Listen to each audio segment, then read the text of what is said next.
Assalamualaikum warahmatullahi wabarakatuh. Perkenalkan nama saya Anjina Sparawati Hamida dengan NPM 230616525 mata kuliah pengantar organisasi dan manajemen kelas A dengan dosen pengampu yaitu Bapak Andrew Wijaya Saputra S.FT.M.PD. Pada kesempatan kali ini saya akan menyampaikan terkait sistem manajemen dan organisasi yang dapat dilakukan oleh seorang fisioterapi. Di mana sebagai seorang fisioterapi, sistem manajemen dan organisasi yang efektif dapat membantu dalam menyelenggarakan praktik yang dilakukan dengan lebih efisien dan memberikan pelayanan yang optimal kepada pasien. Berikut sistem manajemen dan organisasi yang dapat fisioterapi lakukan untuk menunjang program yang terstruktur agar dapat berjalan lancar. Sebelum itu, terdapat beberapa kategori seperti dalam layar yang sedang saya tampilkan.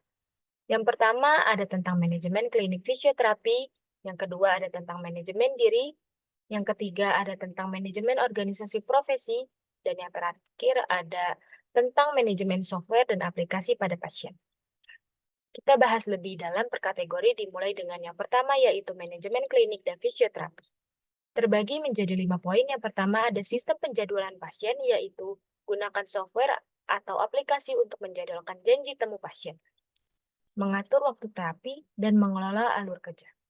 Yang kedua, ada sistem dokumentasi pasien, yaitu buat dan simpan catatan medis pasien secara digital termasuk riwayat kesehatan, diagnosis rencana, perawatan, dan kemajuan terapi.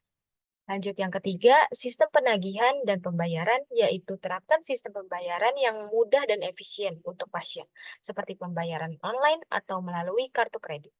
Lanjut yang keempat, manajemen stok barang, pola persediaan peralatan dan bahan habis pakai dengan sistem inventaris yang terorganisir. Dan yang terakhir yaitu pemasaran dan promosi. Gunakan media sosial, website, dan strategi pemasaran lainnya untuk menjangkau lebih banyak pasien.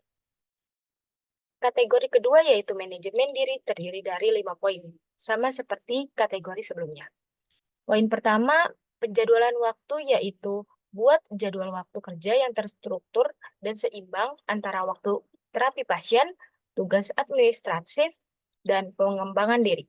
Selanjutnya pada poin kedua yaitu prioritas dan delegasi, di mana delegasi tugas-tugas non-klinik kepada staf lain untuk fokus pada terapi pasien. Poin yang ketiga yaitu manajemen keuangan, di mana fisioterapi mengelola keuangan secara pribadi dengan baik termasuk penghasilan, pengeluaran, dan pajak. Pada poin keempat yaitu pengembangan diri kita melalui pelatihan dan seminar untuk meningkatkan keterampilan dan pengetahuan kita sebagai fisioterapi. Dan pada poin terakhir yaitu kesehatan dan kesejahteraan kita harus menjaga kesehatan fisik dan mental dengan berolahraga, makan makanan yang sehat, dan istirahat yang cukup. Lanjut pada kategori yang ketiga yaitu organisasi profesi. Terdapat komunitas fisioterapi spesialis, kegiatan nasional, dan advokasi. Pada komunitas fisioterapi spesialis, bisa bergabung dengan komunitas fisioterapi yang sesuai dengan bidang spesialis untuk mendapatkan dukungan dan berbagai pengetahuan. Dan pada kegiatan sosial dan advokasi, fisioterapi beradaptasi dengan kegiatan sosial dan advokasi untuk meningkatkan kesadaran berbakti secara terapi dan membantu masyarakat yang membutuhkan. Dan yang paling populer di kalangan fisioterapi yaitu Ikatan Fisioterapi Indonesia atau IFI. Fisioterapi harus bergabung dengan IFI untuk mendapatkan informasi terbaru tentang fisioterapi, mengikuti seminar dan pelatihan, dan membangun jaringan dengan fisioterapi lain.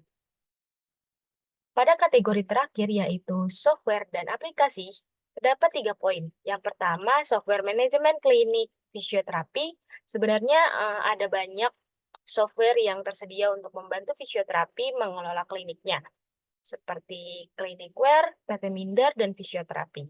Selanjutnya ada aplikasi catatan medis pasien. Fisioterapi bisa menggunakan aplikasi seperti Visio Apps atau Simple Visio untuk mencari kemajuan pasien dan berkomunikasi dengan mereka. Dan yang terakhir, terdapat aplikasi telemedis digunakan untuk memberikan terapi online kepada pasien yang tidak dapat datang ke klinik secara langsung. Nah, sangat penting untuk memilih sistem manajemen dan organisasi yang sesuai dengan kebutuhan dan skala praktik fisioterapi. Konsultasikan dengan fisioterapi lain, baca ulasan online, dan coba beberapa software dan aplikasi sebelum memutuskan mana yang terbaik untuk para fisioterapis. Sekiranya cukup sekian penjelasan tentang sistem manajemen dan organisasi yang dapat diaplikasikan oleh fisioterapi untuk melengkapi tugas ujian tengah semester kali ini. Saya ucapkan terima kasih atas perhatiannya. Wassalamualaikum warahmatullahi wabarakatuh.